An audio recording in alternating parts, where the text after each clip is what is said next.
माधवा कुंज विहारी राधा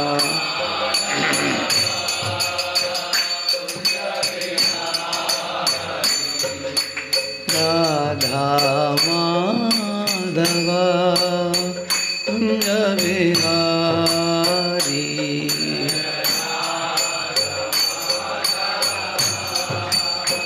कुंज विहारी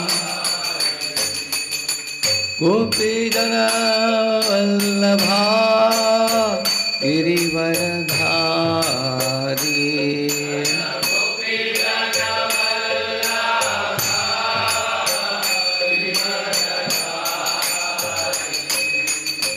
गोपी जना वल्लभा Girivardhari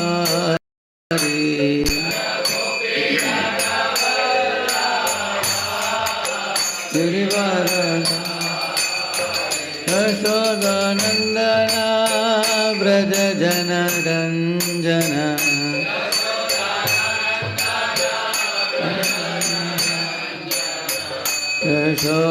यशोदानन्दना Vraj जनरञ्जन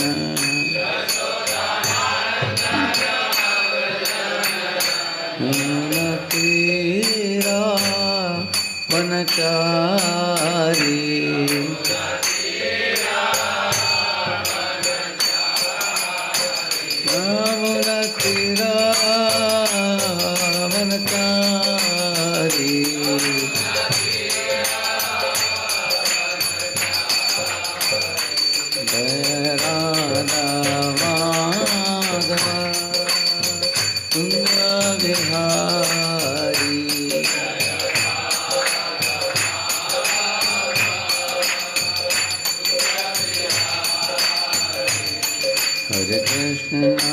Hare Krishna, Krishna Krishna, Hare Hare, Hare Rama, Hare Rama, Rama Rama, Hare Hare.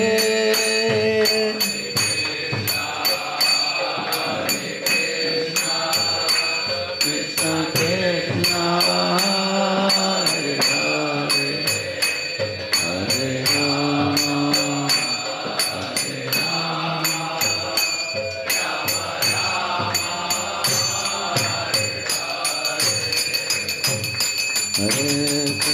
Hare Krishna, Krishna Krishna, Hare Hare, Hare Rama, Rama Rama, Hare Hare.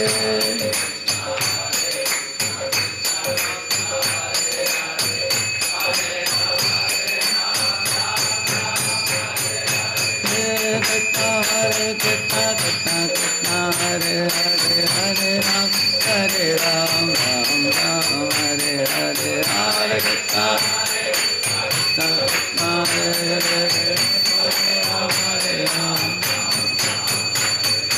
Hare Krishna, Hare Krishna, Krishna Krishna, Hare Hare, Hare Ram, Ram Ram, Hare Hare.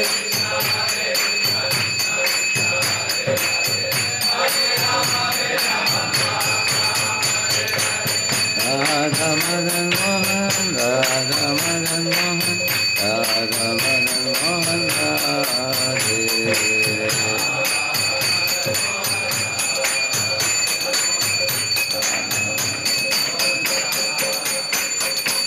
Jaya Jagannath, Jaya Jagannath, Devala Deva, Jaya Subhadra.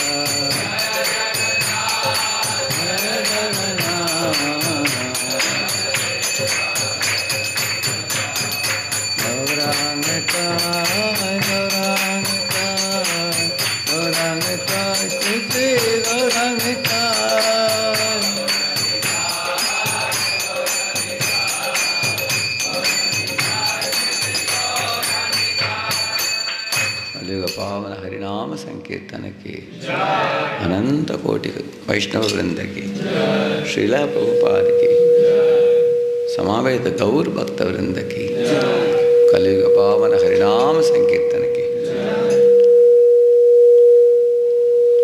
Hare Krishna. Om Jnanatimirandasya Jnananjana Shalakaya Chakshuh Unmilitam Yena Tasmai Shri Gurave Namaha. Shri Chaitanya Manobishtam Stapitam Yena Bhutale Swayam Rupah Kada Mahyam Dadati Swapadantikam Vandeham Shri Guroho Shri Yuta Padakamalam Shri Gurun Vaishnavamscha Shri Rupam Sagrajatam Sahagana Raghunathanvitam Tam Sajivam Sadvaitam Savadutam Parijana Sahitam Krishna Chaitanya Devam Shri Radha Krishna Padan Sahagana Lalita Shri Vishakhanvitamscha Nama Om Vishnu Padaya Krishna Prishthaya Bhutale Shrimate Bhakti Vedanta Swamin Niti Namine Namaste Saraswate Deve Gauravani Pracharine Nirvishesha Shunyavadi Paschatya Deshatarine Namo Mahavadanyaya Krishna Prema Pradayate Krishnaya Krishna Chaitanya Namne Gauratvishe Namaha Vancha kalpatarubhyascha kripa sindhubhya evacha patitanam pavanebhyo vaishnavebhyo namo namaha. Jaya Sri Krishna Chaitanya Prabhu Nityananda Shri Advaita Gadadhara Shri Vasadi Gaura Bhakta Vrinda. Hare Krishna Krishna Krishna Hare Hare Hare Rama Rama Rama Hare Hare. Om Namo Bhagavate Vasudevaya. Om Namo Bhagavate Vasudevaya. Om Namo Bhagavate Vasudevaya.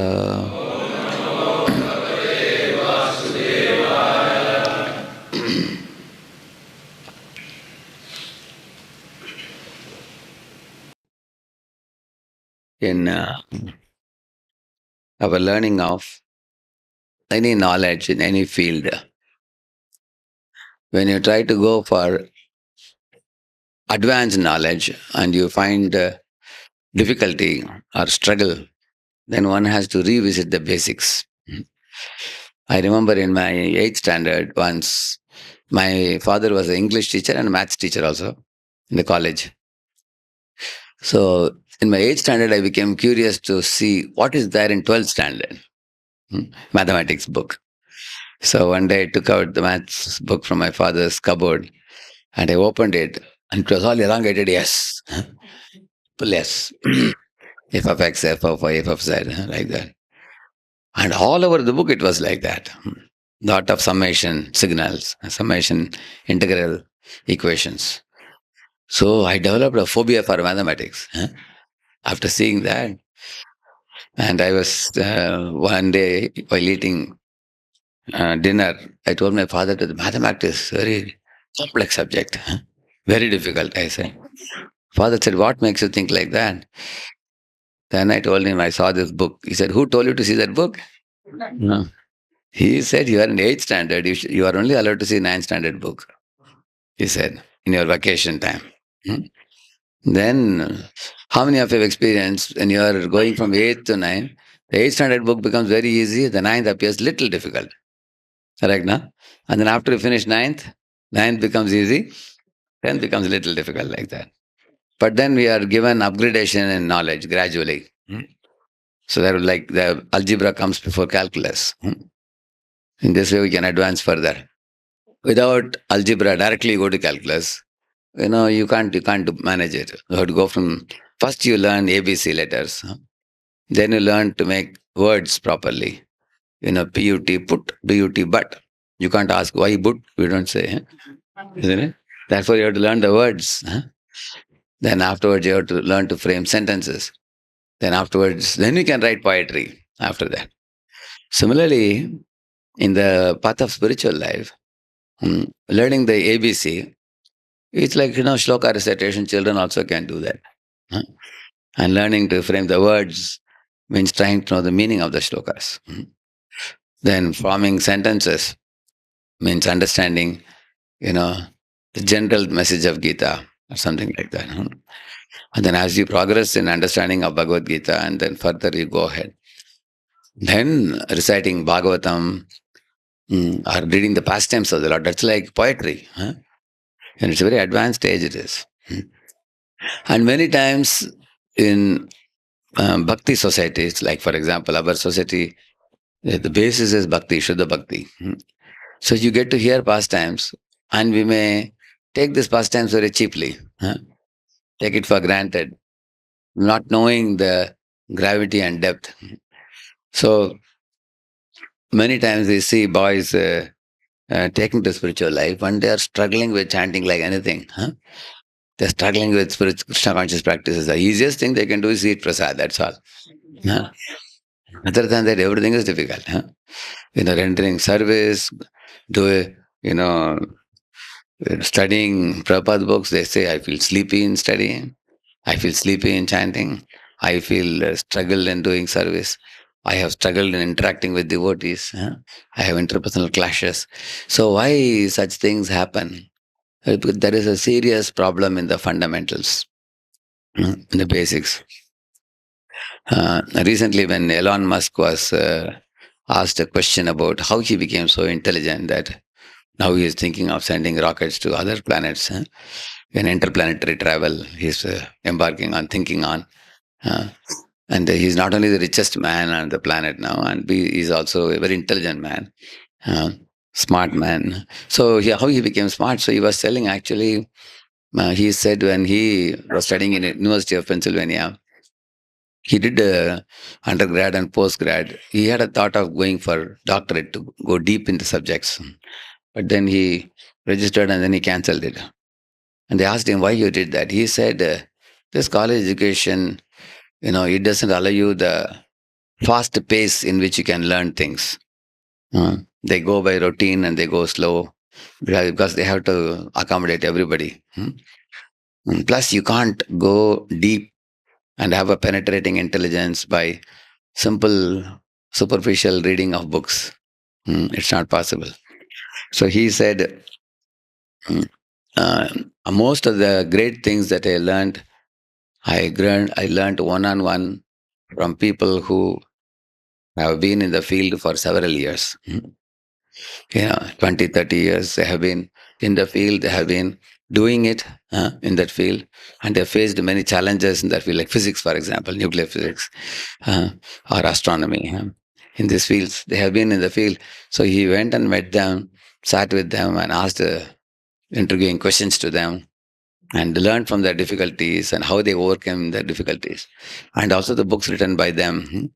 So he said, I read, I met, I asked questions, and then he said, one of the observations that he made is this, that a person is considered to be deeply learned in any area, provided he first goes to the overall fundamentals. He is very clear in the fundamentals. And so he gave an example. Like you take a tree, for example. First you go from the roots, then the stem, then the branches, then the leaves, twigs, flowers, fruits, and everything comes. If you simply go to the top of the tree and hover over the leaves, you don't know where are they coming from. Similarly, you take a book, you are seeing some lot of bunch of information is there. Like one time I was narrating pastime of Govardhan Lila or something like that. And somebody said, wonderful class. What was wonderful class? He was catching here and there some point. The main points he left out. And I found why he left the main points, because he's hovering over the leaves. Leaves and twigs. The most fundamental point in that pastime is, Vijayabhas is taking shelter of Krishna and not going for anyone else's shelter. So he's not able to capture the main point, because those who are hovering over the details, he said, they are the people who are superficial in their knowledge. You heard one pastime of Jagannath here, one pastime of Govindai, one pastime of Radha Krishna you heard. And sometimes hearing pastime also can disturb the mind of somebody. It's simply hovering over superficial knowledge, not going to the fundamental, not understanding the root, understanding the stem, understanding the branches. So he was telling when fundamentals are clear, he said, then the knowledge acquired is very deep, then it is no more bookish knowledge. You don't need the book also. You can actually think, contemplate, reflect, and relate to everything in the world. And he said another interesting thing. He said that in this world, people say you enter into one field, then only you become a master. If you try to go to other fields, you can't be. He said, I don't agree with this, he said. Because he said, if you have really mastered one field well in this manner in which I told, you can master any field. In fact, this very approach to life, he said, for example, he said, I did economics and nuclear physics. Two different areas I have done. So, but one field helps the other field also. One can actually become an expert. The whole thing is based on your very approach to doing anything. However, for example, you will see devotees who are very sincere in book reading and chanting and attending the morning program. You will also see that they are also very sincere in doing any service that is given to them. You will see that. They do meticulously. You tell them to bring flowers, they will do it meticulously. Tell them to go and distribute books, they will do it. Basically, they don't have the cheating propensity. Anything, that means they can do any service, correct or not? Put them in kitchen, they will learn how to do it. Put them in any service, they will do it. So, and another point he made was that yes, subject matter becomes very deeply established in our heart when we do critical thinking and critical analysis. So Srila Prabhupada's purpose, if you see, Prabhupada will always ask a challenging question and then he himself will answer it later on. Like, Prabhupada will say, we say, uh, the Lord, like for example, Supreme Lord is personal, but then there are also quotes he will give where the God is also called impersonal. Why here it says impersonal, here it says personal, then he will reconcile and say, God has both aspects. He has personal aspect, he has impersonal aspect. So Prabhupada is not a person who just holds on to one side of the truth. He will never leave any stones unturned. He will always say what Mayavadi say like this, and here is our answer, he will say. Yogis say like that, Sahajya say like this, and the materialistic people say like this, scientists say like this, and there are Buddhists or Jains, they say about us like this, Hari Samajis say like this. What is their philosophy? And when they say like this, what is our understanding? So atheists may say, why do you have to go to temple? There is no God in the temple. They say like that, God is everywhere. Then Prabhupada asking, we ask them a question, if God is everywhere not including the temple also? So why Prabhupada is doing this? This is called critical thinking. Critical thinking means, when you are presenting a philosophy, how the other people may see it, and what kind of arguments they may make.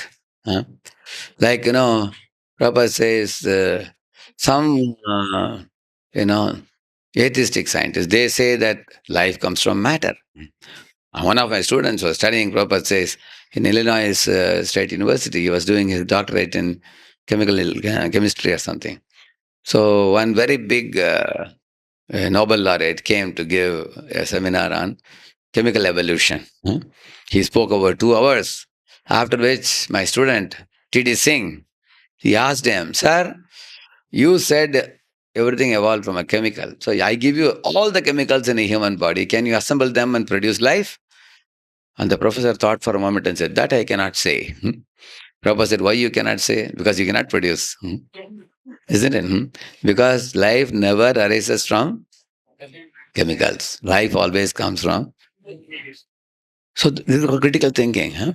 So Prabhupada, you will see that he, very rarely you will find a religionist bringing scientists. But you will find Prabhupada, he brings Darwin, he brings all kinds of fellows. Those who are speaking on atheism. Prabhupada says, the matter is dead and the spirit is alive. Without the touch of spirit, matter cannot function on its own. Show me one machine in the world which functions on its own without touch of spirit. Hmm? You'll never see that. So if that is so, in this world, clearly there's a distinction between, you know, living things and non-living things. There's a very clear-cut difference. And all living beings come only from living beings. Life always comes from life. And life, when life touches matter, then only matter is manipulated. Otherwise, matter will remain like that for millions of years, like that. So you are the spirit manipulating your body, material body. I mean, your metal body is growing over the soul. Now, this is a cosmic machine. There must be operator for that too. Otherwise, how the sun is rising, sun is setting, moon is rising, seasons are changing, wind is blowing, and everything. So there is a cosmic, there's operator of the cosmic machine. So you can say what kind of thorough logic he brought, Prabhupada. You will see the logic and reason behind the philosophy, what we practice. So if you read, if you hear Prabhupada's morning walks, what he was doing with his devotees, disciples, they were all intelligent also. If you hear their questions, you will see very, very brilliant questions they asked. Uh, and Prabhupada also answered them in the morning walks. So he, like Elon Musk, I was telling you, the same manner, Prabhupada is going to the fundamentals. He's starting with the fundamental about what is soul, what is matter, and what is universe, and who is the operator of the cosmic machine. And the two fundamental questions of life, which science cannot answer, which is the source of universe and source of life. Both Prabhupada answers based on the scriptures. So, and that is the reason why Americans took Prabhupada's teachings very seriously. Because not only he is giving an explanation to source of life and source of universe, he is giving a very, very well-rounded understanding of why at all life exists in this world. What is the meaning of life? The last word in transcendence is love. Ultimately, all living beings in this world are running here and there to experience some exchange of love with someone, another living being. You will see that a man wants to satisfy his wife and children. Son wants to please his parents. Everywhere, all living beings, even in the animals kingdom also and birds kingdom also, everybody is working to satisfy their near and dear ones. You can see that. So Prabhupada in this way brings what we can see with our eyes, which we call as familiar, and then takes us to what that is not familiar to us, which is a spiritual plane where there is a divine couple Radha and Krishna with all their associates. And how do we go from this mundane love to the spiritual love? So then he carries us to the higher plane. From that, he goes to the fundamental, and then he adopts the path of critical thinking. So this Elon Musk was telling, when I interview anybody for my company, he said, I don't take too much time. He said, I take a very short time. I asked the student, what challenges have you faced in your previous job in the last 3 years or 5 years? And if the person says, I didn't face any challenge, he says, bye-bye, now you can carry on.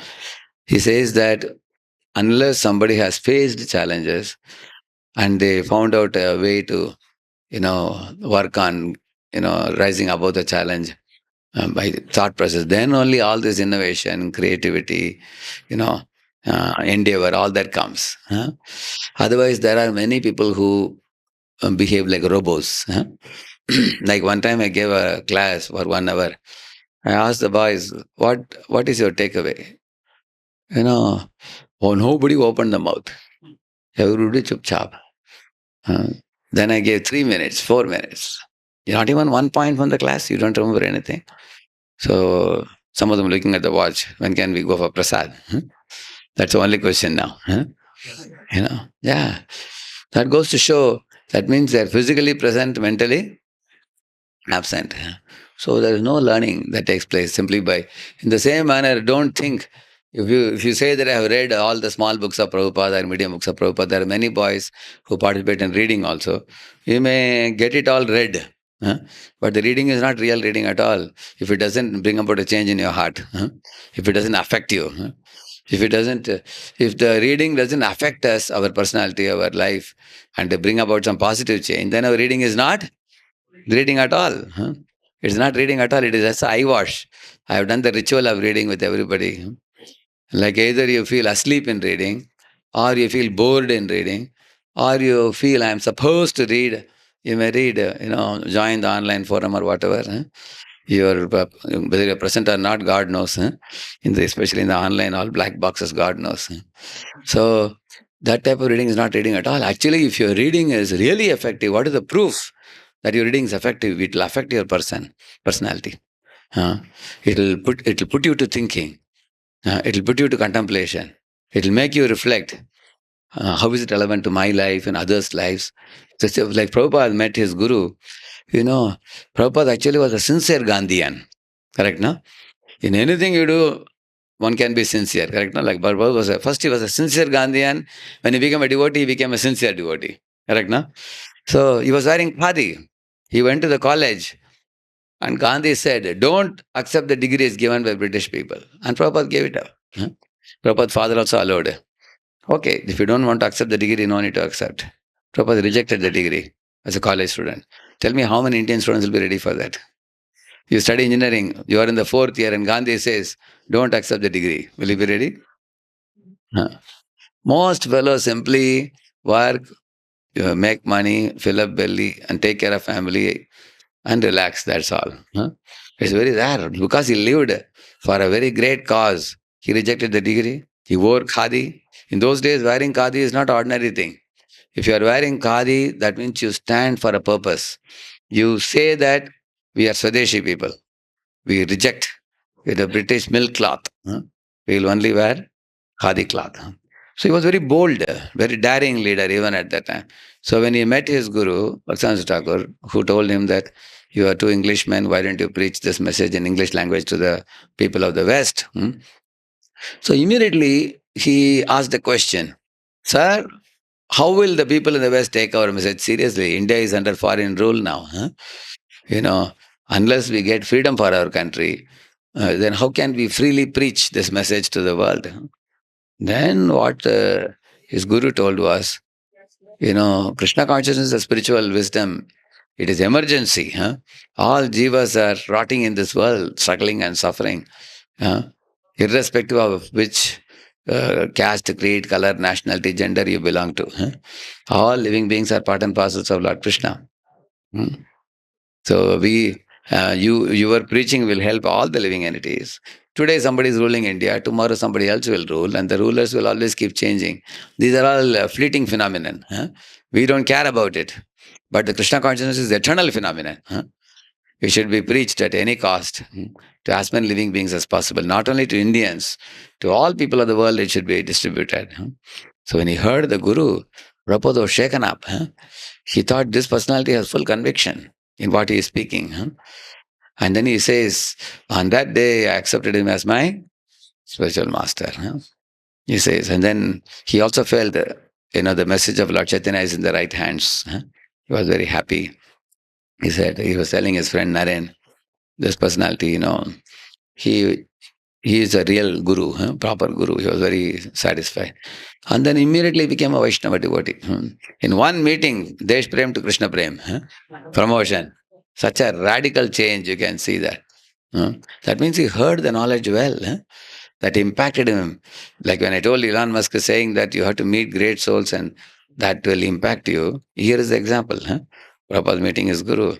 And then when he went to West, he preached very vigorously Krishna consciousness, the emergency, what he heard from his guru. He felt that emergency. So our reading and hearing, if it doesn't produce that emergency, that seriousness. Why I am telling you about this emergency? The sense of emergency and seriousness in Krishna consciousness is like what? Like, this aeroplane, initially, sometimes small planes, you have seen the propellers. You can see also. Propeller instantly, they rotate it very, very fast. But the plane is standing only. They propel and prepare and keep it. Then when it takes off, based on the principle of buoyancy, flotation, there is a lift and a drag, isn't it? So they drag it some distance in the runway and they put the lift. Then immediately it takes off because already propelled and kept for going up. The propulsion power is already made and kept like that in advance. Similarly, what propels you in Krishna consciousness is the knowledge and understanding and awareness, full-blown awareness you have received, which transforms into a prayerful mood. That is the result of full-blown awareness. Huh? When you read the books, it only kindles thinking in the beginning. When you ask question, it gives you understanding. And when the understanding that is given by the Guru resonates with your heart, it produces realization in your heart. And when you apply it in your life, and as the realization becomes deeper, we will see that it becomes like rock solid determination. And when that determination arises in you, that is the stage in which it gets transformed into prayerful mood. Once the prayerful mood comes, then Krishna consciousness becomes a 24 hours phenomenon. Moment after moment after moment, you think Krishna consciousness always. Then in that mood in which you exist, then the prayerful mood, that becomes a platform for chanting Hare Krishna. Now, if somebody has not even started thinking about what he heard, I was telling you, somebody heard a whole class. Now, what is your takeaway? The gulab jamun takeaway, that's all. I'll take away, can I take away 4 gulab jamuns? I thought I can eat 2 here and take away 4. This is the takeaway. So, then he has not even started thinking also. He didn't hear also, probably. He was, like we say, physically present, mentally absent. He was thinking something else. So sometimes the people come for our classes because they know that the future is bright, because after the prasad, after the class there is prasad. They may come for that sometimes. So well, at least one should start thinking. Because when you think, then only you can ask question. Not that anything you heard and you just nod the head, that means you have not even thought about it. So when you hear the Shastras are full of contradictions. Why? Because why they are full of contradictions? Therefore, you can run to the feet of Guru. Because Guru only can resolve those contradictions. Otherwise, you don't need a Guru. You can just take any book and read and become a great soul. You will see that. Like, do you buy some books in the market on MBBS and then you study at home? Can you become a doctor like that? Of course, you can become, nobody will come to you as a patient. You have to go to college and become an apprentice under some doctor, and then go to the hospital, wear the apron and see what he is doing and everything. Have you seen these Ayurvedic doctors will be surrounded by 10, 12 junior students watching them, how they do things? You've seen that? Both allopathy also and Ayurvedic also. Same with chartered accountants also, you must have seen. Every chartered accountant, they have to do the articleship, work under somebody, correct, no? Similarly, why do you need a guru? Because you cannot understand the Shastras on your own. So, of course, if somebody says, no, I have read and I have understood myself, that means his understanding is flawed. It cannot be perfect. Because there are many proud people who think they know a lot of Puranas, they have read also. There are people who have read dozens of Puranas, Upanishads. You go to Quora, in Quora question answer, one fellow gave some 20 references and said, he is delighting in his own knowledge. He's telling, कैसे लगा आपको भी? इतना reference दिया. और भी कुछ coat चाहे तो मांगो, मैं दे दूंगा. I thought, you fool, what is so great about giving quotes? The knowledge is not for delighting oneself that I am a great soul, I have so much knowledge. You don't have the humility, you don't have the practice of bhakti. Your knowledge has not become transformed into devotional service. What's the use of your knowledge? Good for nothing. And Chanakya says that a knowledge is compared to a dog's tail. Why? Because dog's tail is neither useful for covering the back or driving away the flies, he says. Whereas a cow's tail, if you see, it covers the back and drives away the flies. You've seen the cow's tail? Yeah. So a man whose knowledge doesn't transform into devotion service is like dog's tail only. Just like this only. So, therefore, at least one should begin thinking about what I had.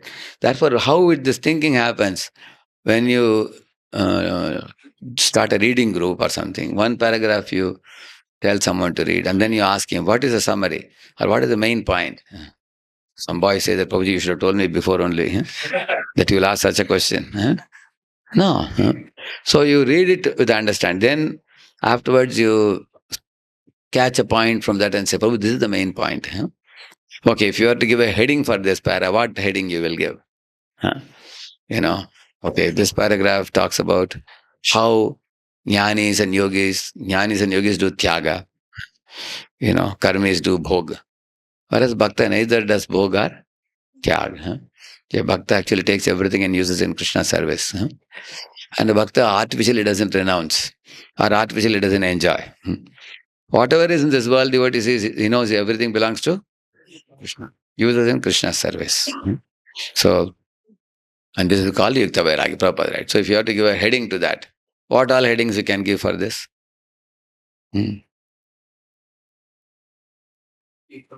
Yukta-vairagya, one heading you can give. Yukta-vairagya. Yeah. What else heading you can give for this? Yeah. Jnani Yogi versus Bhakta. Or you can say, renunciation of, true renunciation. That is one heading you can give. Or, complete renunciation. What is the complete meaning of true renunciation or whatever? Or renunciation of jnanis versus bhaktas you can give. Yeah. Yeah. So, in this way, when you are reading a pastime or reading a paragraph, one should know what is the overall message given. That's what he's saying. He's saying that what is the meaning of learning the fundamental? What is the main theme here? What is the overall message here? And where is this message applicable to? Then only one can understand. Like I was telling an example, if you remember some classes ago, I was telling, I went to Juhu temple. I saw sadhus were sitting and they were sitting in the computer. It was shocking to me. I've seen sadhus, I've seen computers, but never together. Isn't it? I was surprised. How is it sadhus are using computer? So now if you ask you a question, why was I shocked? Can anybody say? Why did I see sadhus sitting in computer and I became shocked? Yeah? Where is the mic? Because sadhus are in general renounced from material. Sadhus are supposed to be renounced. There are people in India who say, "Hamare sadhu Baba itne paunch huye Baba hai." He stays in a cave, mountain, only cowpin he wears. That's all. They say like that. Because in India, people typically have a notion that sadhu means he should be completely renounced and he should not accept any enjoyment. He should live deep in the jungle and he should live in a cave or something. He doesn't have even hut to live also. He eats very little, very frugal amount of food he eats and is very thin and he doesn't mix with the public. Correct or not? People have a notion like that. On the other hand, you see in ISKCON you find sadhus are not like that. Sadhus are living in the city. They are not living in the and also they are not living in a cave. They are living in normal bungalows. They are living. Many of the sadhus, like Jain sadhus, they walk barefoot. Whereas ISKCON sadhus, they go by even plush cars, very nice cars. They fly in plane also. Is it not true? And those sadhus have a kamandalu and stick in the hand. They're carrying, ISKCON sadhus are carrying laptops. Isn't it? And smartphones, laptops, they're carrying like that. So anybody who sees this, they have their own idea what a sadhu is. When they see this type of sadhu, they are going to be confused, correct, no? Then they think that these people are sense gratifiers and those people are renounced. Correct or not? They think like that.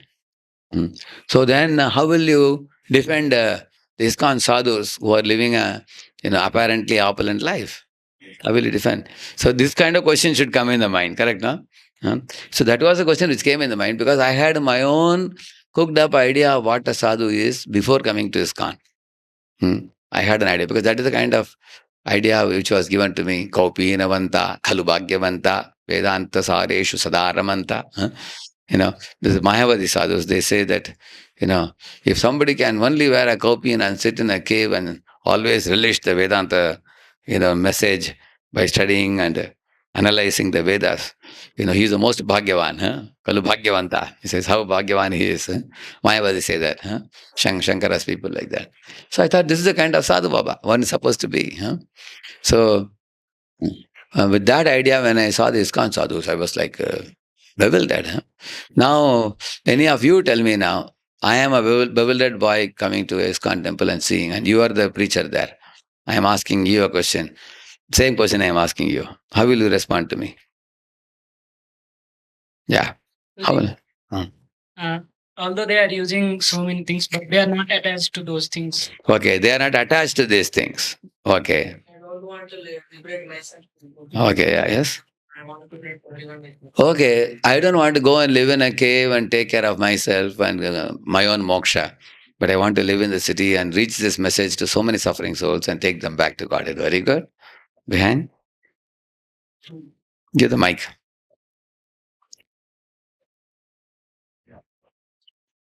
Yeah. Hare Krishna. Prabhuji, so first of all, we can tell that how everything belongs to Krishna. This laptop or anything material that we are using, and if it has the potential of using it in service of Krishna, why we should not use it? And materialists are using the same for propagating the Maya's glories. Why we can't use the same for propagating Krishna's glories? Okay. So that's everything belongs to Krishna, so everything should be used in Lord's service. Okay. Yes. Devotees don't even if it's not given, they continue rendering service in some way. So it's not that they don't depend on this. Devotees don't depend on this. If you give them these things, they will use in Krishna service. If they don't have it also, they can go on with their devotion service. That is his point. Yeah. Okay. Yes. Specifically, we can tell that we can hear lectures in laptop from pure devotees that are not physically approachable. Correct. So which means these utilities, they are not necessarily Maya always. They can also be utilized in a positive way, constructive way, by which you can get elevation in spiritual life. And that is the point, yes? And then? This modern technology. Yes, Harish. This modern technology actually becomes the means of connected to devotional service who are staying at the very native place. Like correct. So modern technology can become opportunity for people even who are remote and everything. They are not in association of devotees to connect, and like Zoom, you can connect and get association of hundreds of devotees. So it need not necessarily be enemy. Okay, and then yes, behind even behind, yeah.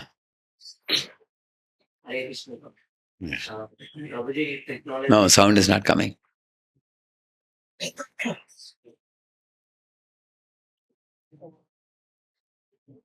Hare Krishna, Prabhuji.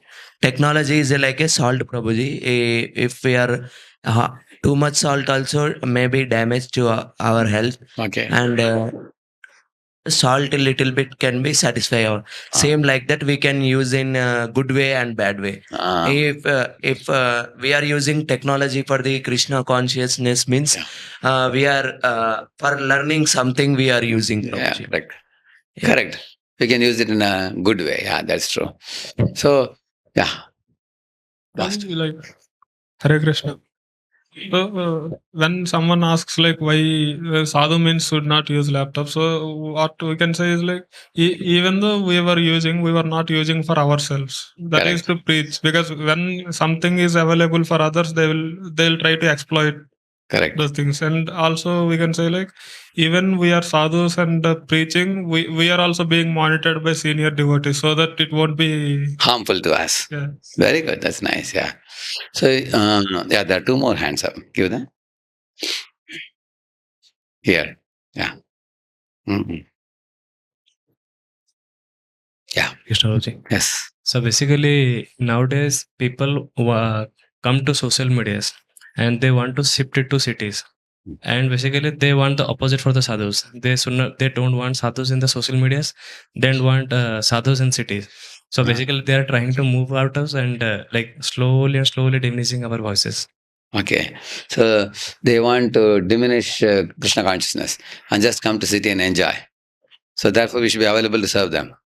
Okay. And then yes, sir? Yes. Nowadays we see, Prabhuji, that every youth is stooped into the social media and all. They are themselves are not coming for accepting this devotional service. But if the sadhus, they are giving the lectures and all, so that becomes the mean of them even considering to come to Krishna consciousness. So because everybody is sitting with a smartphone, so you enter into smartphone and tell them about Krishna. Suddenly they'll be wondering, hey, I wanted some cinema thing and here some sadhu is coming. Then they get connected to the sadhu. That's true. Yeah. Okay. And then? Hare Krishna, Prabhuji, we can show them example that how this technology changes life of someone. It's better than to show that to use in their service better than renunciation.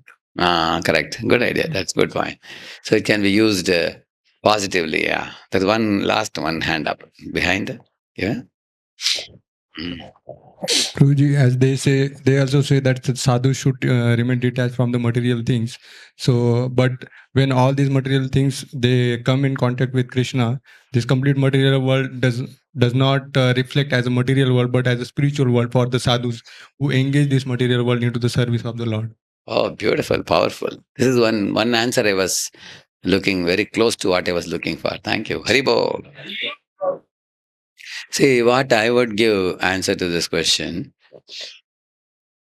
When we talk about sadhu wearing kaupin and living in the cave as in recluse, what is the philosophy behind that? One should ask that question first when we think. Which means in the ancient times, sadhus were afraid of getting entangled in Maya. Then they thought deeply, what are the things that entangle us? Krishna himself says in Bhagavad Gita, Aratir Jana Samsadi. Jana Samsadi means when there are a lot of people. Vivikta Desha Sevitvam, Aratir Jana Samsadi. One should live in Vivikta Desh, which means like recluse. And one should not live in a very crowded place where people are congregating for materialistic activities. Talking about women, talking about money, talking about cinema actors and actresses. One should not visit places. So even the Shastras say that one should keep away from such bad association. So therefore, sadhus did not live in crowded places. They lived in the jungle. That's one reason. And why would they not use such gadgets or any items or anything, this thing? Because they were very conscious that their spiritual absorption and their spiritual status is not compromised by allowing their mind to flow externally. Our mind should flow internally, the remembrance of Super Soul. But if we are allowing it to flow externally in Dhanam, Janam, Sundarim, in all these things, then our mind will become absorbed in the clutter of the material world. Then if your mind goes to material clutter, then where is the Ekeha Kurunandana, Vyavasayatmika Buddhir? Ekeha Kurunandana, it cannot be there. So they wanted to withdraw their mind from the material clutter and focus it on Lord Vasudev. Therefore, they purposefully lived in a very simple manner, just sleep in chatai, just to have one or two pair of clothes and eat very frugal, very simple food. And don't let the mind flow outwardly. Keep away from opposite sex and keep away from money. So in this way, when you think deeply, you will understand the sadhus who renounced the things, they didn't renounce in a meaningless way. They have also a point. They have a purpose why they kept. By keeping that, they could remain in their samadhi and in full focus. Because the samadhi gets disturbed when one mixes with opposite sex. For example, Vishwamitra was also 3,000 years performing penance. When one Menaka came and disturbed him, his whole tapasya became bhanga. Tapavalam he lost. Correct or not? Is it not true? Yeah. Similarly, once Indra saw that one rishi is doing tapasya, so he became worried. So he came down in some other form and then he told the rishi, can you please kindly keep this sword with you? After 6 months, I'll take it. Just keep it safely in your hermitage. And the rishi agreed. But after taking that, Indra went away. The rishi thought this sword is very helpful while walking in the forest. I can cut the grasses. Like that, he would cut the grasses while walking. But gradually, the cutting habit increased. And then gradually, he became degraded in his consciousness, polluted. He started catching fish and cutting the fish, catching cranes and cutting the cranes. After 6 months, one day he had put 10 or 20 cranes on his shoulder, dead cranes, which he had killed and brought, all dripping with blood when he was coming from the forest. And Indra came and said, very good, my job is done now. His tapavalam is gone now. Because of you misusing the sword. So the sages feared that if sword is there, I will misuse it. Similarly, some metal commodities are there, I may misuse it. So better keep away from it. With this idea, the vairagya was followed by people in the ancient times like that. And the kings would go to the forest to meet such sages and then bow down to them and learn some knowledge and come like that. But such sages, although they are doing this kind of tapasya, sometimes one can become proud that I am so renounced. Look at all the people in the city. They are all polluted people. They're enjoying life. But I don't enjoy. I am a great soul. I have a halo around my head. It's called a holier than thou attitude. Huh? So when some sages became proud, what happened? That because of the pride, they will fall down. Huh? Like Saubari became proud that I am a great tapasvi. He cursed Garuda. Then he fell down like that. Another thing, by withdrawing from everything and remaining in recluse, by going to forest, the mind is having some empty time. Kali man, shaitan ka gar. We say, no? Idle man's mind is the devil's workshop. So that is why Vishwamitra was sitting with Kali man and then Menaka came and he got troubled. It is not that you give up everything externally and go and sit in the jungle, you won't have any problem. You will have big problem from the mind itself, which is your own mind only. And nobody from outside has to come and trouble you. Your own mind can trouble. Kali mind. So, in this way, either they can become victim of pride or they can become a victim of lust or anger. When pride comes, anger also comes along with that. Is it not true? With an empty mind like that. And also, when they live in the forest like that, their effectiveness in doing some good for the mass of people is reduced. When they take away from the society totally altogether. Because people in general are not inclined to God and religion very easily. If you don't approach them, they are not going to approach you very easily.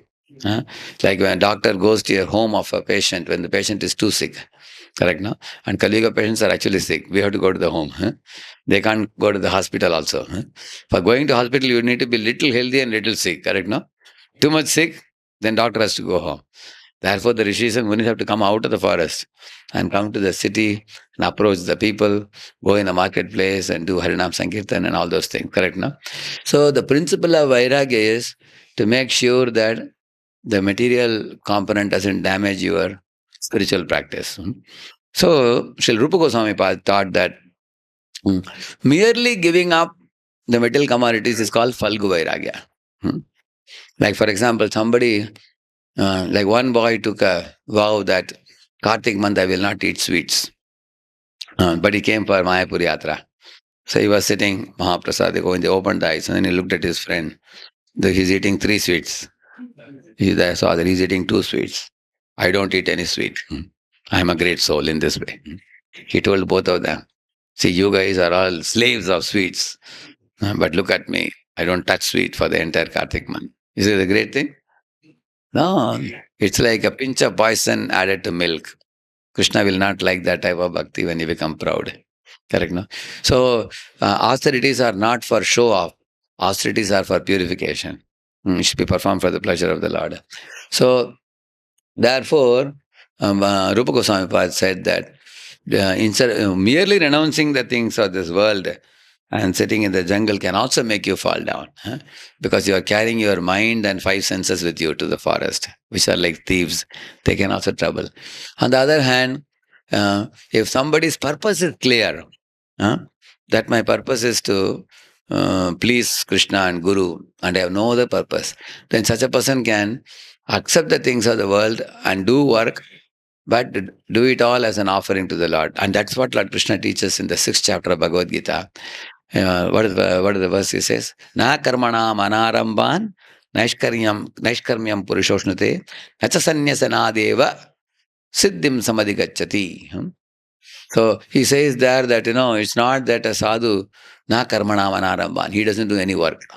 He's just idling like a Kopin Baba in the forest. A sadhu also should work hard. From morning to night, a sadhu should work. But his work is all for only Krishna. He will not do anything else. He will preach about Krishna. He will plan for Krishna consciousness movement. He will plan for Rath Yatra. He will plan for book distribution. He will plan for celebrating festivals. He will plan for establishing a temple. Sadhus also should always be thinking in their mind, thinking and planning and acting for Krishna's interest. And that is Yukta-vairagya. So, when this is even more greater than, living in the jungle. One brahmachari's father came to Pune. So, after the 3 days of stay, he came to meet me in my office. He said, Radheshyamji, I am at a loss of words to tell you how happy I am, he said.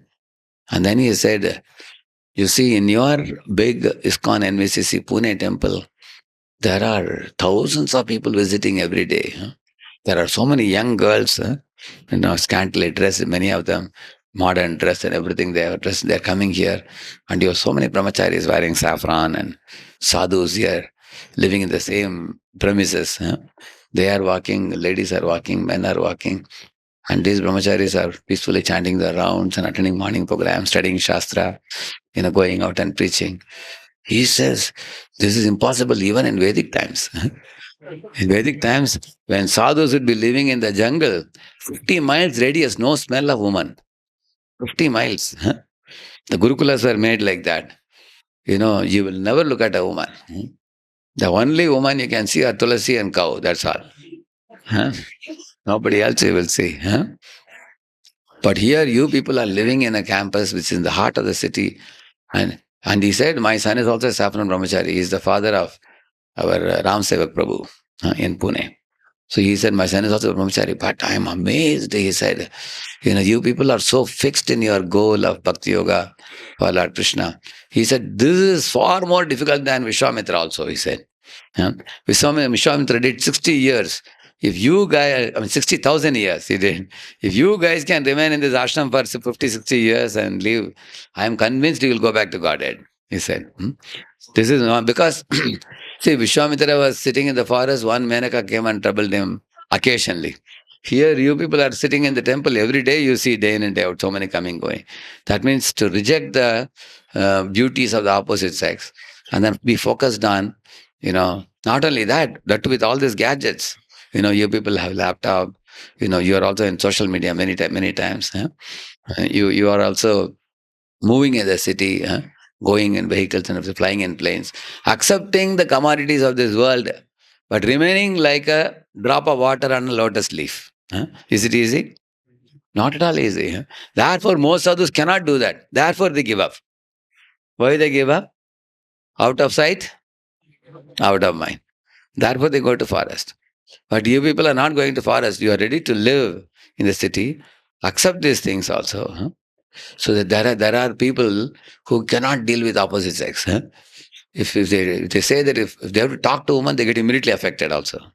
But in ISKCON, you will see the sadhus have to talk to so many Prabhujis, Matajis, children, families, and all types of people. They visit homes for doing programs many times and all like that. So, Yukta-vairagya is far more difficult than only vairagya. Only vairagya is very easy. You just have to give up. In Yukta-vairagya, you will be given, for example, say, I gave all of you 2 gulab jamuns. And I gave you 10 more gulab jamuns I gave you and told you, Prabhuji, keep it with you.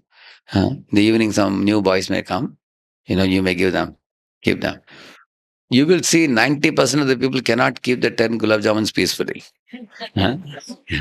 Prabhuji said, you may give it to some boys who may come in the evening. May means what? Yeah, you may give or you may also. Yeah. Yeah, you will see that. By the time evening, some new boys come, only 4 will remain. 6 has gone here already. That means to possess the things and not become attached is more difficult than not having the things at all. Imagine the gulab jamun is kept in fridge and locked. What can you do? You may be hankering for it, salivating, but you cannot get it. But here gulab jamun is given, but you are not enjoying it. That is Yukta-vairagya, not an easy thing. And then our Renunciation, ISKCON sadhus are not ordinary sadhus. These are out of the world sadhus. Yeah, because they are not just 1 day or 2 days, whole life. From beginning, you can see from the time they join as brahmacharis till the last breath, they are possessing all the facilities, amenities. Even though they are given these things, facilities, but they will not use it for their own enjoyment. So that is real sadhu. Not a Falgu Vairagi who just gives up and goes and sits in Himalayas. So, therefore, one should, even if such ISKCON sadhu, sometimes if anybody slipped and fell down or he wanted to get married, he was a saffron devotee before and then he wanted to get married, there is nothing seriously wrong in that. Because in Vedic times also, 25 years they took brahmachari training. After that, they went to Grihastha ashram, 25 to 50. Then they went to Vanaprastha beyond that. then 75 to 100, sannyas. Correct, no? But in ISKCON, where is the time for experiencing 25 years in ashram? You join only at 25. Instead of joining at 5, you join at 25. So somebody at the age of 30 or 35 wants to marry. He understood that he is not fit for the brahmacharya life. He wants to marry. Because that many number of years he served very nicely. And after that he wants to. And now also he is not giving up and running away. Prabhupada said the Gajendra should fight either on water or on land. So either they were fighting against Maya in brahmacharya ashram. Then when they come to Grihastha ashram, they are fighting against Maya in Grihastha ashrama, like that. Still can be appreciated. So we have to now, right now I spoke to you now. In this entire analysis, what I did, I began with what is the principle behind giving up things? That's the question I asked. Correct, no? The principle behind giving up things is to not hurt one's own spiritual life. Therefore, the sadhus used to give up. That's the principle. This is a fundamental truth. And not only sadhus did that, in Gita also it is said, Vivikta Desha Sevitva Marata Jana Samsudi. Sadhus in general, in nature, used to do that in order to protect themselves, especially a sadhu who has not yet attained Yoga Ruda stage. Yoga Rurukshu and Yoga Ruda. Yoga Rurukshu is actually a preliminary practitioner. Yoga Ruda is a very mature practitioner. So, in the early stage, one is allowed access to Maya, one is definitely going to fall down. It's guaranteed fall down. One is allowed access to Maya. Like you allow the boys and girls to mix, they will definitely do blunder. Today, boys and girls are sitting together in colleges. Are they self-realized sages who have controlled their senses? They simply live like cats and dogs. That's all. They have no control of the senses. They are definitely going to misuse the senses. And they will hurt themselves also. And that's the reason they have no willpower or determination to take to spirituality very seriously. Because the moment you mix the sexes, two sexes, then women are not disturbed, men are disturbed. Women are nicely getting good marks and going abroad. They are making good money now. They are topping the class also. Because they don't go by for them the eyes don't disturb them. Their disturbance is only one thing. Women feel insecurity. Man feels false ego. They too have two different problems. Man's false ego is to impress the opposite sex. Like an elephant tears down a branch of a tree and he has to look around. Which female elephant is watching me? Yeah, this is the nature of male ego.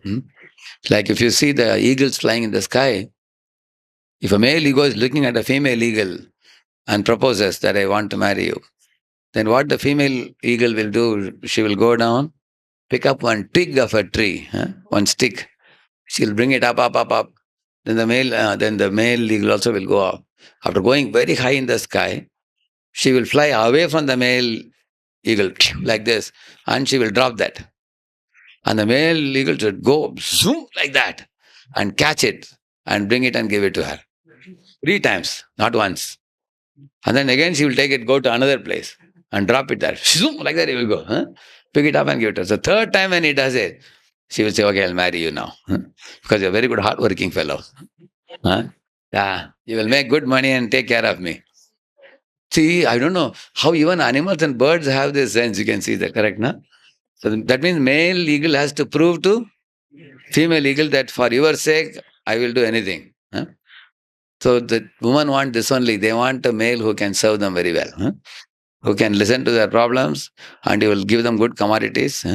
Give them good money, good saree, good house, good ornaments, good car, big bungalow, everything. And women say, good fellow.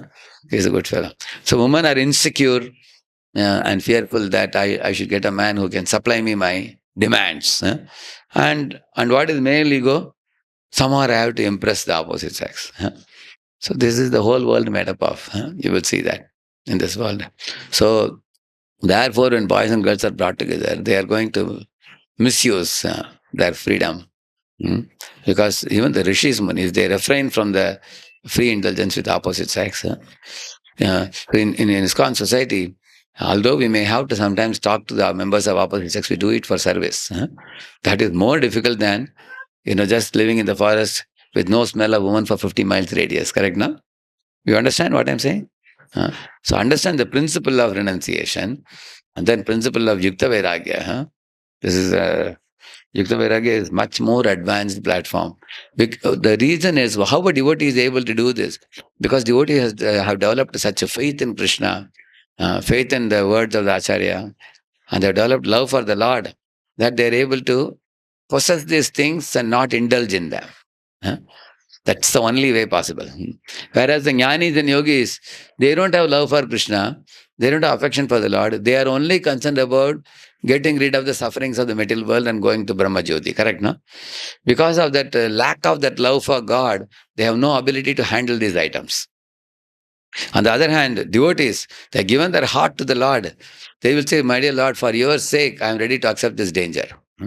I will accept this danger and use it in your service. So devotees are living in the city, devotees are flying in planes, devotees are using commodities, many commodities in Lord's service. But not all devotees are having such developed love for God, nor are they having such a core sincerity in the beginning stages. Therefore, we have parental control and everything. Actually speaking, when you are a very advanced devotee, you don't need any parental control. You don't. For example, I am giving a smartphone to a boy with no parental control. 20 years he uses, you will not see one sex site, you will not see in that. You cannot find one adult content, you will not find. So, if brahmachari is also without parental control also, you go to their, what do you call it, YouTube history, you go, you will not find one sex site you cannot see. That means they are faithful devotees. Because putting parental control means you try to press something, you are warned, firewall. You have made an attempt to see something that is prohibited. Several times he hit that. What is the meaning of that? That means his intention was to watch something dirty. Correct, no? So, in this way, the Vairagya and Yukta-vairagya principle, if you think and contemplate and analyze from various angles, you can understand the subject very well. And this is the way you have to read Prabhupada books. When you're reading the small books and medium books and bigger books, today I was planning to speak something from the 13th chapter, which I will do next time. The 13th chapter of the Bhagavad Gita, Purusha and Prakriti, Jnanam and Jneyam, and Kshetra and Kshetrajna. These 6 things are very, very deeply explained in this 13th chapter. So, once a person properly understands this 13th chapter, one can understand our predicament in the material world very well. So, the reason recently we started Bhakti Shastri for the working boys. Why we started? Because without these 4 books very deeply understood, without that you go to all Bhagavatam, hear big, big pastimes, it will be like trying to, go for very advanced, like imagine somebody goes from LKG to doctorate directly. What can they do in doctorate? You have to go through first standard, second standard, fifth standard, 10th standard. You have to go through that, correct, no? That's why these 4 books prescribed for Bhakti Shastri are very, very important. How many of you here, working devotees, you are doing Bhakti Shastri? Can raise a hand? Good, yeah, almost 14, 20, yeah. So, it is yet to start. Yeah, correct. Once it is started, and it should be studied also in a very deep manner. We have open book assignments. What is the meaning of open book assignment? You will not get the answer in the book. That's the meaning of open book assignment. In IITs, we used to have so many open book assignments, which means when you read the book, you will get some hint, but you will not get the direct answer. It will put you to thinking. And then when you think, that is the time you grow. When you ask a question, why? Then only you start thinking and then you develop understanding. And when understanding becomes deeper, then the knowledge, you get a eureka experience. Oh, wow, this is such amazing depth to this. And then in this way, realization develops, the wisdom dawns. And then such things actually cloud your mind. Such things cloud your mind. They occupy your mind even during the day. And the more they occupy your mind, that is where this propelling mechanism happens. When you propel a helicopter or a plane, then it can take off.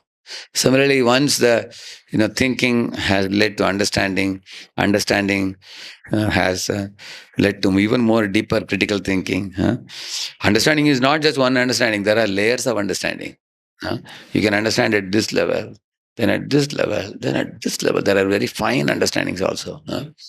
Like, for example, you hear the story that, Bhrigu Muni, went to Brahma, and then he went to Shiva, and then he went to Vishnu. Shiva is taking a Trishul and chasing after Bhrigu Muni. And then you understand, because Shiva became angry, so he is not the ultimate God, correct, no? And then when he goes to Vishnu, he kicked in the chest of Vishnu, he didn't become angry, so he is the ultimate God. This is the one level of understanding. Or the deeper level of understanding, Shiva is an expansion of Vishnu, but he always acts in the role of a servant of Vishnu. He loves to chant Lord Rama's names and everything. So when Bhrigu Muni came, Shiva wanted to glorify Lord Vishnu. So what did he did a drama of picking up the Trishul and chasing, so that Bhrigu will consider whom to be supreme? To be supreme. This is even deeper understanding. Correct, no? Why? Like, Prabhupada says in the Bhagavad Gita, one of the purports, he says that Haridas Thakur was chanting 3 lakh names and the prostitute could not disturb him. Whereas Shiva was sitting and Parvati came and agitated him by touching his genitals, and then Shiva became disturbed. In one purport, Prabhupada writes that. Bhagavad Gita purport. He writes, So now in another place, Prabhupada says that Shiva was sitting and meditating, and Parvati came to disturb him. But Shiva is called Bhira. He was not disturbed. You may wonder, what is this? Here he says he was disturbed and Kartikeya was born. And in another purport in Bhagavatam, he says Shiva is Dhira. He is never disturbed. So which one is true? These are exactly opposite statements, which are contradicting statements. The truth is, Shiva cannot be disturbed. He is always absorbed in Lord Vasudeva. But then Shiva considered that the demigods now don't have a leader. They need a Deva Senapati, without which Asuras are overtaking the Devatas. So then Lord Shiva understood the desire of Lord Vishnu. So he thought, my dear Lord, I am meditating on Lord Vasudeva, Lord Krishna only. And he desires that I give a child to Parvati, who will become Deva Senapati. What's his name? Kartikeya. Correct, no? Then Shiva decided that I will give this child. That is what is reconciling factor. So although it looks like 2 extreme examples like that. So when you study the Shastras in a well-rounded way, then you get a very good reconcilement in many of the apparent contradictions. Then our mind becomes calm, cool, collected and peaceful. Then it can gradually attain that samadhi in the approach to the Lord and chanting of the holy name and developing attraction for Him. Otherwise, the Shastras are oceanic. So, and the development of that prayerful mood, which saturates the mind with thoughts of prayer, thoughts of Lord's glories, Lord's greatness, and all those things, that is very vital for one to approach the chanting in a very qualitative way. Otherwise, what happens to many times in chanting, I am in ground level, but pure chanting is in this level, in the top level. So in the ground level, our mind is not able to be flexible and resilient and able to contemplate. Because mind has to be elastic. To immediately take off from the ground level to the top level. Like, for example, once Srila Prabhupada was sitting in studio, waiting for recording to start. But the disciples told Prabhupada that, Prabhupada, you have to wait for a few minutes. They will call you, they said. So I was sitting in one chair in one corner. And those people had a lot of complex wires and everything they were arranging and setting up the things. So the studio in charge man said, see, half an hour has passed. Somehow or other I'm not able to make it pakka. There is some sound coming, And then he tried this, he tried that. And then as he moved through the wires, he saw in one place sound was coming from behind Prabhupada only. Then he found Prabhupada was chanting, Hare Krishna, Hare Krishna, Krishna Krishna, Hare Hare, Ram, Ram, Ram. And he said, sound is coming from here only, he said. No other sound. If Swamiji stops, everything is all right now. And then devotees request Prabhupada, for 1 minute you can just stop, you want to check. And when Prabhupada stopped, studio fellow said, now I found out, this is the only thing, he said. Then he said, now call Swamiji for performance now. He called after that. So which means, as soon as there is a free time, what Prabhupada would do? Immediately he would get to chanting. That means he enjoyed the chanting. He relished the chanting in that way, because because he's always absorbed, so he always delights in chanting. Correct, no? Yeah. So we will do more on this when I come another time on this. It begins with Kshetra Kshetranya, preliminary concept. Then it goes into Jnanam and Gnayam. Then the climax of this chapter is Prakriti and Purusha. Very, very deep. So when I studied this chapter, especially the Purusha Prakriti Stohi Bhunkte Prakriti Janguna, that verse had a tremendous impact on me. This one, and then there's another verse about Sangata. What is the word Sangata means? Field.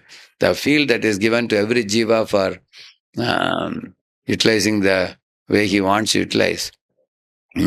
So, in this chapter, the conglomeration of material elements, when the jiva comes in contact with that, what all happens is very thoroughly explained. So, when we absorb our mind in this type of knowledge, the knowledge itself is purifying. Like Krishna says, Nahi jnanena sadrisham pavitram miha vidyate, he says. So, knowledge is purifying and elevating. And as that knowledge purifies us more and more, the understanding dawns, wisdom dawns, then the application comes very easily. Because once you are convinced about the knowledge, then application is more easy. When I'm not convinced, I will be semi-baked in application also. When I'm convinced, then I can apply well. When I apply well, then we can liberate the spirit from matter, like releasing a parrot from a cage. Once you liberate, then it is very easy to do spiritual absorption and prayerful mood and all that. So therefore, we will go to the basics and discuss deeply again another time. Okay? Srila Prabhupada ki. You can take some question. Yes, give the mic to him.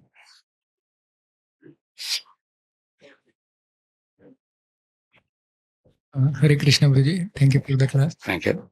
Guruji, when we are a student or now when working, it is said that we should work for Krishna or for the pleasure of Krishna. We should study for the pleasure of Krishna. I was just thinking that if the reverse statement is asked, can I give up study or work for the pleasure of Krishna? So then I find it's like difficult. So why it is difficult? There is an answer in Bhagavad Gita for this.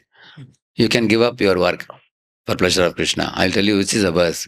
Yastvat maratireva syat atmataptascha manavaha atmaniyeva cha santushtaha asya karyam na vidyate. See, there is no work for you to do at all.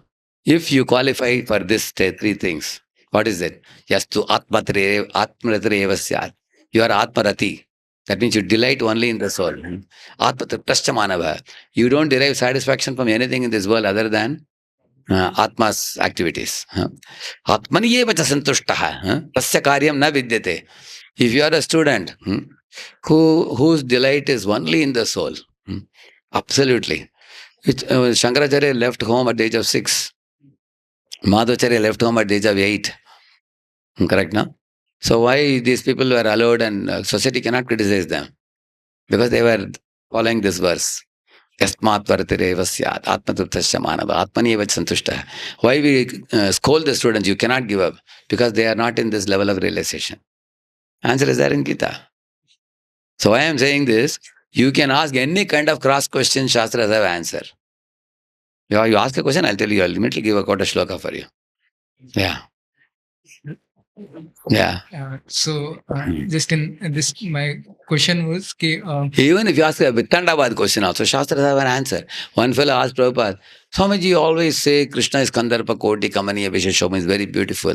That means it seems God only has beauty aspect and he can't be ugly. Prabhupada said, who said? God is ugly also, he said. Where? Prabhupada showed the picture of Kalarupa. Prabhupada said, look at the Kalarupa, fire is coming from his mouth. And he is crushing the skulls of Jayadratha, Duryodhana, Dushasana, Shakuni, all these people. Prabhupada said, if you have faith in Krishna and surrender by chanting holy name, then Krishna will show you the beautiful Shamsundar form.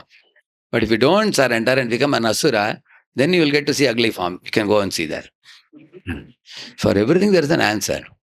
You ask a question, under the sun there is an answer. Yeah.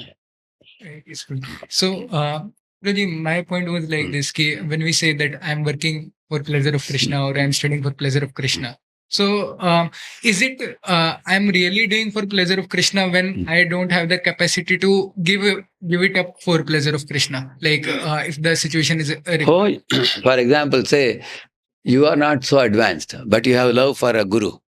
Huh? And the guru says that, I want you to do these studies, and then the guru says, you do this UPSC, and then you become a very good leader and do something great for the country by bringing, bringing a spiritual culture in our country. So a disciple may not have connection with Krishna, but he can have connection with the Vaishnava, because the Vaishnava has told me, therefore I will work hard, I will study. Because connecting, that is why Krishna has given somebody in between him and other people. Actually, having affection for a devotee is much more easy for a newcomer than directly having affection for Krishna. Any other question? Yeah. So we should do for pleasure of Vaishnavas first, and then by that we'll develop pleasure. Oh, that is a scientific phenomenon, it is. Everywhere. All over the scriptures, that is what I said.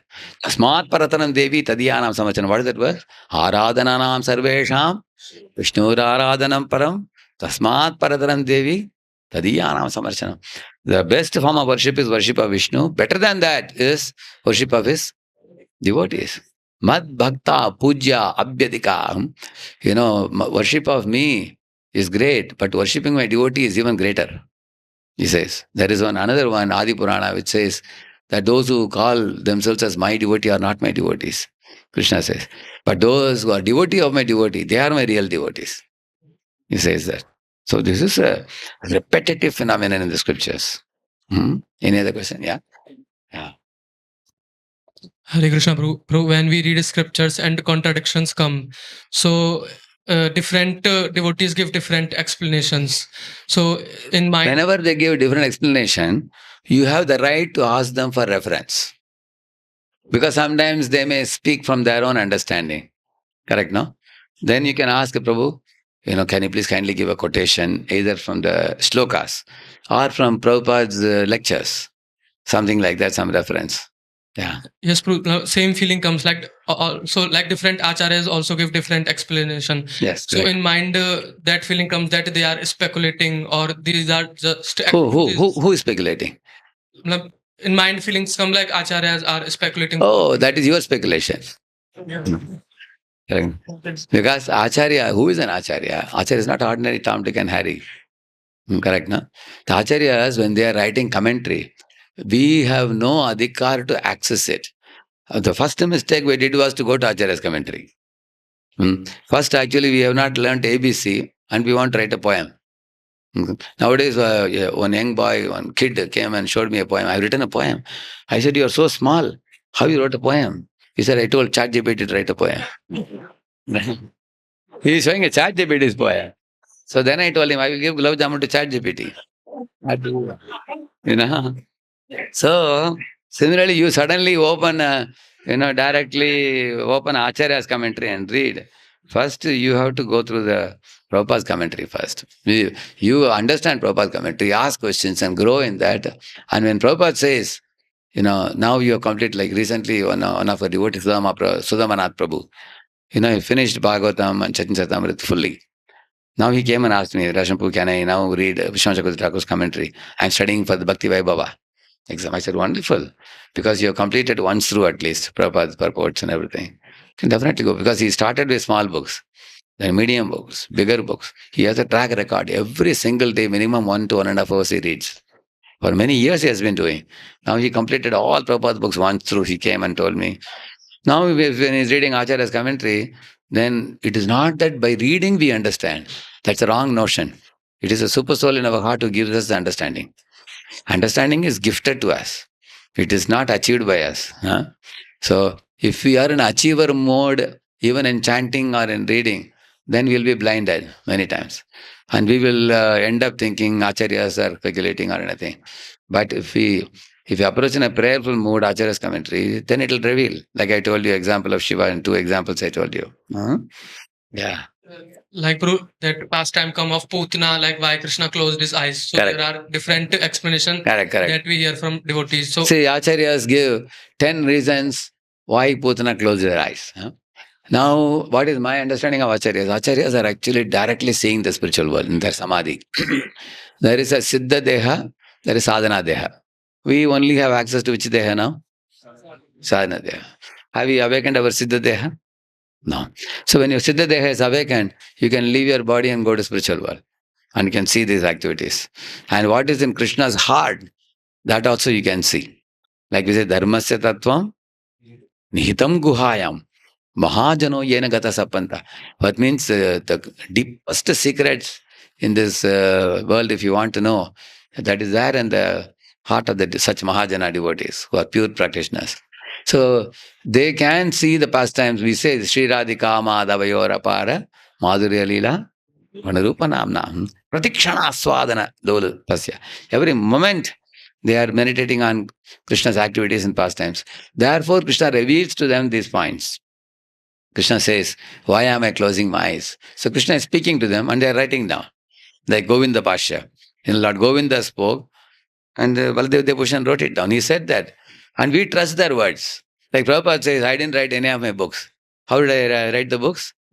Krishna dictated to me. So do you trust it or not? If you don't trust it, then you will have to work on building that trust over the years. Correct? No? But I trust it. That how I trust it? Because the words are so potent, so pure. It has the ability to change millions of lives. So definitely these are not ordinary words. Prabhupada actually got it gifted from Krishna. We can see that. And not only Prabhupada. Anybody who's a sincere Prabhupada follower, I've seen, if they purely practice with sincerity and faith, and Krishna is manifesting through various devotees also. So that gives me conviction that if so many hundreds and thousands of devotees worldwide can reflect Prabhupada's mercy, then Prabhupada getting that mercy from Krishna is quite possible. So Krishna is dictating him. So we can trust his words. Same with Acharyas also. Because Prabhupada is adoring Acharyas dust on his head. If Prabhupada is saying Vishwanath Chakravarti Thakur is great, you can imagine he himself is great. If he is adoring somebody, then that person must be having access to Krishna. Correct, no? We have a mundane vision. We don't have access, but we should not think everybody is like us only. We are very young in spiritual life. We are right now like toddlers. We are somehow struggling to control our senses and stay in the Sangha of devotees. That's our situation. But Acharyas are not like that. Acharyas are very, very exalted. They are associates of Krishna, many of them. Like if you see the Goswamis, Rati Manjari, Vilasa Manjari, that kind of Rupa Manjari and all, they are all eternal associates. So being eternal associates, they can get access to him, which we cannot. Therefore, we trust their words because they are free from 4 defects. They will not speak lies. Correct, no? Now, there are many boys who speak lies very loosely. In every 1 minute, they tell 10 lies. But Acharyas never speak lies. When they speak for the truth. Whatever way Krishna reveals to them. Like one time, our Jaydev Goswami was at home writing Gita Govinda.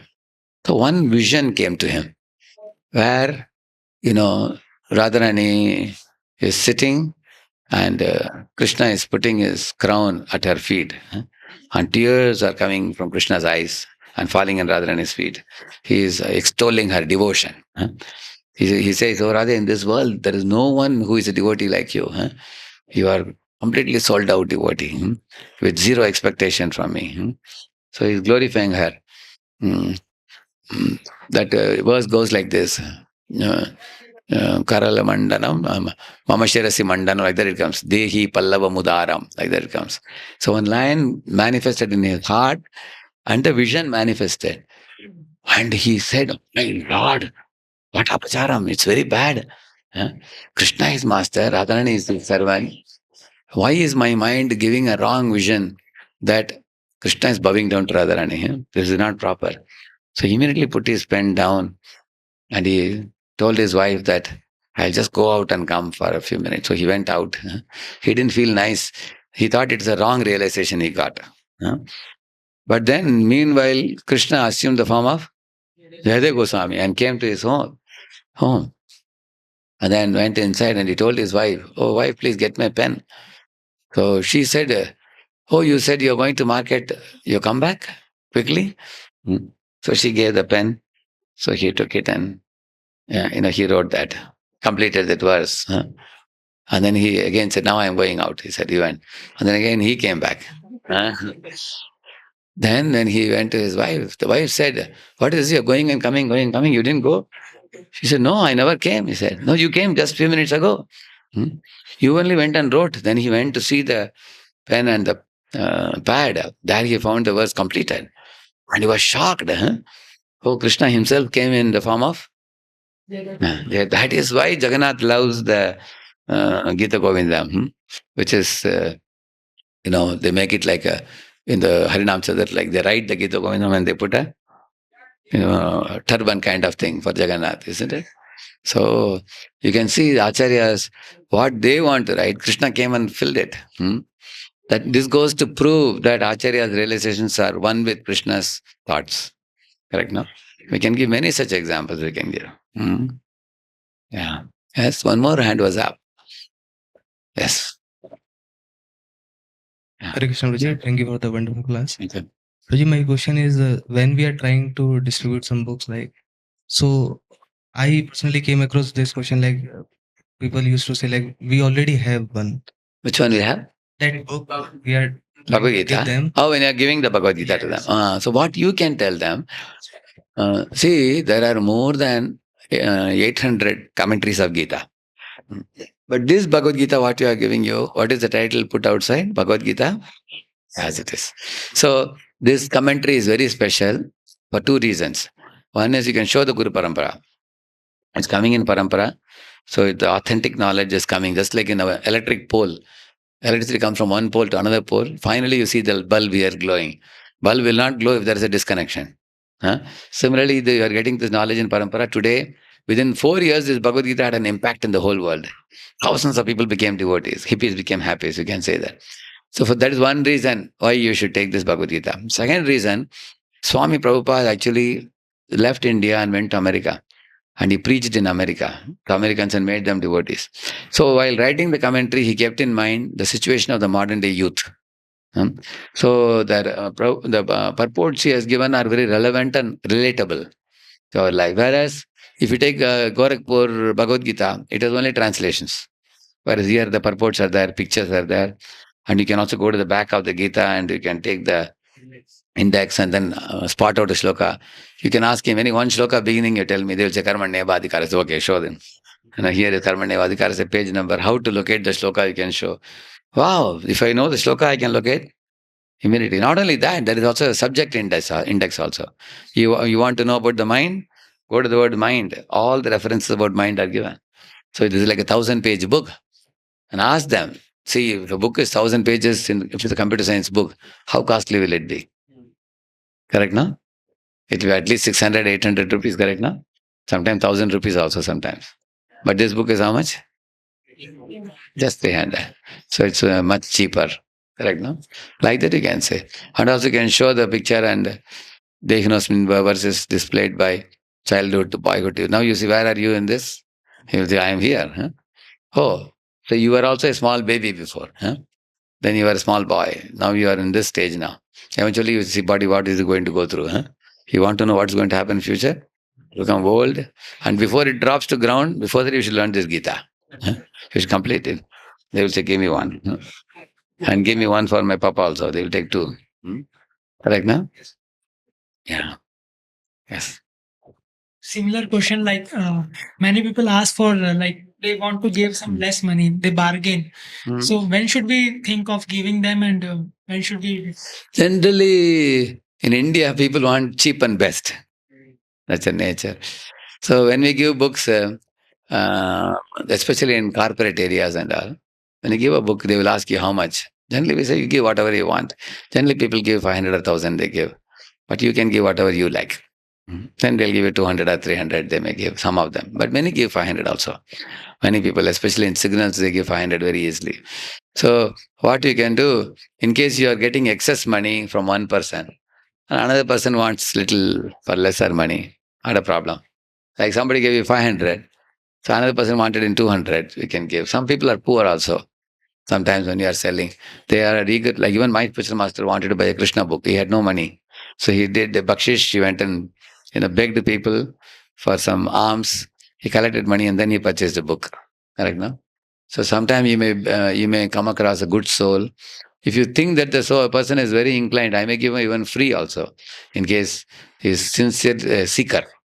The seeker. Tomorrow he'll give his life. So why not give the book? Right, no?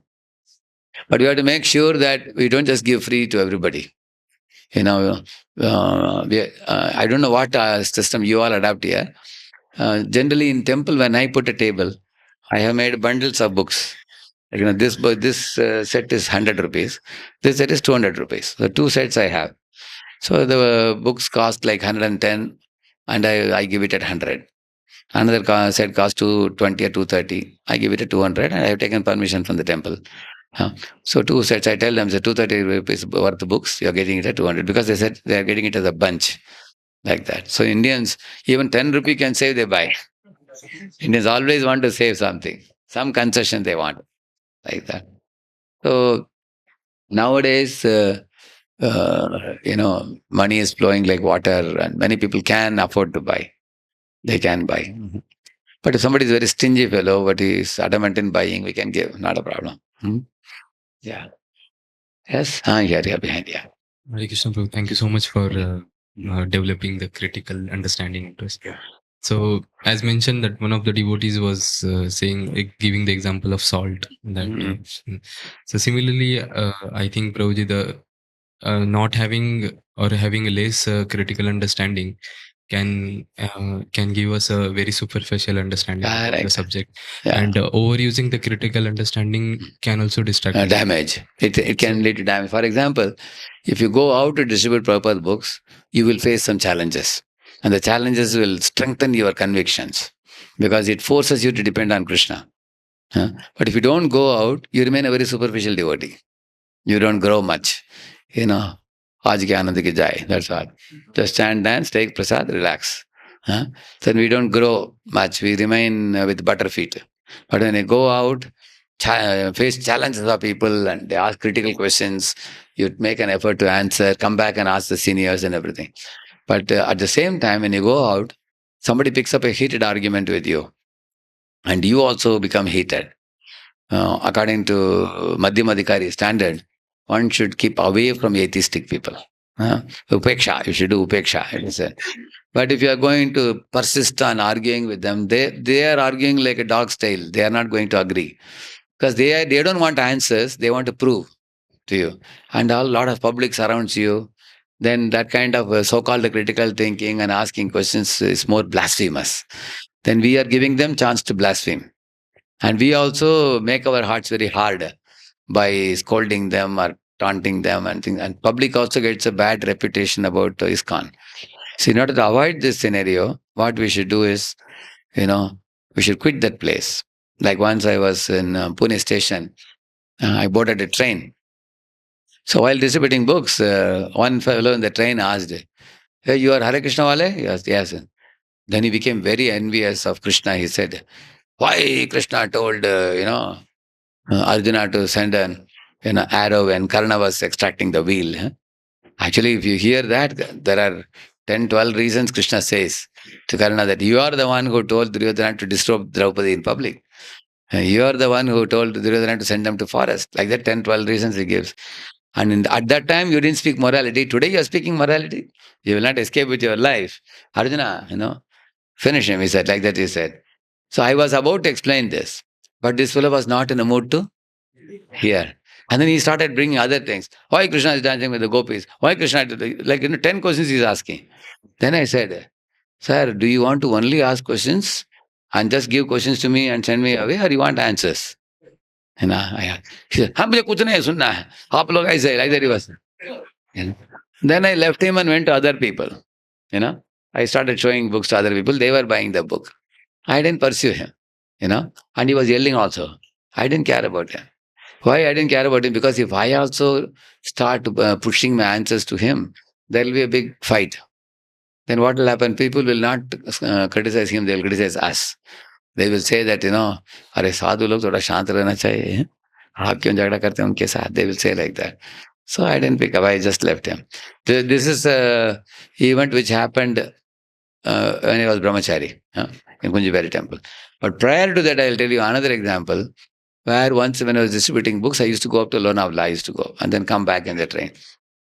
So when the train was about to reach Lonavala, maybe 10 minutes before, one fellow saw Bhagavad Gita and he was criticizing. He said, ये गीता लेकर घूम रहे हैं ये लोग, अरे गरीबों को पहले भोजन खिलाओ, लोग मर रहे हैं. He was telling like that.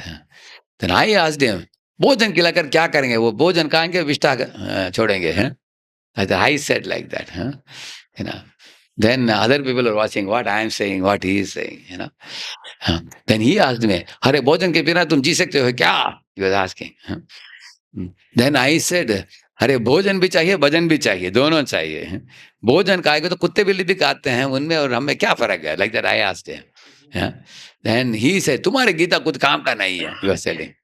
Then I said, अरे भगवान की वाणी को काम का नहीं बोल रहे हो, बदमाश.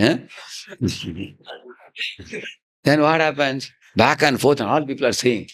At that time, I was a student, and I was wearing white and white dhoti kurta and distributing books. I became angry that he's criticizing the Lord.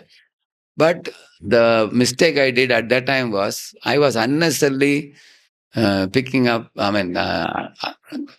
to connect with his argument. I should just leave and go. This kind of people, because these kind of people, they think they know. They are not. Some people genuinely inquire. Then we can explain. Another time when I was going in the train, there were 4, 5, 6 boys and girls were also sitting. And when I was coming, one boy was laughing. Like that he was laughing and seeing friends. And they were also laughing. In India, sometimes boys will look like silent, but they will silently laugh. You've seen that? They are a little bit fearful also. At the same time, they do majak also. So when I went near, this boy was telling, when I was approaching slowly, Dhammaro Dham, he was telling, Mit jaye gam, Hare Krishna, Hare Ram, he was telling. Then directly I went to him and went to him and said, क्या आपका क्या सोचना है, क्या मत है आपका? He said, अरे हम जानते हैं आप लोग बड़े बड़े साधु बाबा हो, लेकिन आप लोग ड्रग खाते हो, ये खाते हो, वो खाते हो. I said, what are you thinking? I said, you come to our temple, Radha Kunjibari temple, come to our ashram. Our ashram doors are open. आप आकर रहो, 1 महीना रहकर देखो उधर. Then I told him about 4 regulative principles in ISKCON. अरे काफी चाय भी नहीं पीते हैं, ड्रग की बात छोड़ो. हम कांदा लहसुन भी नहीं खाते हैं, मांस की बात छोड़ो. हम दूध पीते हैं, शराब भी नहीं पीते हैं. Then I told him everything. Others were listening. So he was just turning here and there when I was speaking. He didn't want to hear. He knows I'm answering, but he didn't listen. But one good thing happened. When I spoke loudly like this, many others are attentively hearing. And then a dozen Gitas went there. After that, everybody else, So because he didn't protest, I could speak. Because if he's yelling, shouting, should I speak to him? No, then we should go away. If somebody is not protesting, either he's listening or not listening, but at least others are listening. See, why did I speak? I'll tell you the reason. He may not listen out of false ego. Because I'm giving correct answer and his nose is getting cut. So he doesn't want to listen. But others also might have had the same question because he brought the question. At least they got their answer. Correct, no? Yes. Therefore I gave the answer. So we all have to see Kal Desh Patra. When which occasion we should speak and give the answer, when we should not give while dealing with people. So in the name of critical thinking, somebody is asking atheistic questions, we should not participate with them, polluting the atmosphere further. That was a good point. Thank you. Now let's do Mangalarti. And those who have to rush the company, you can take prasad and proceed.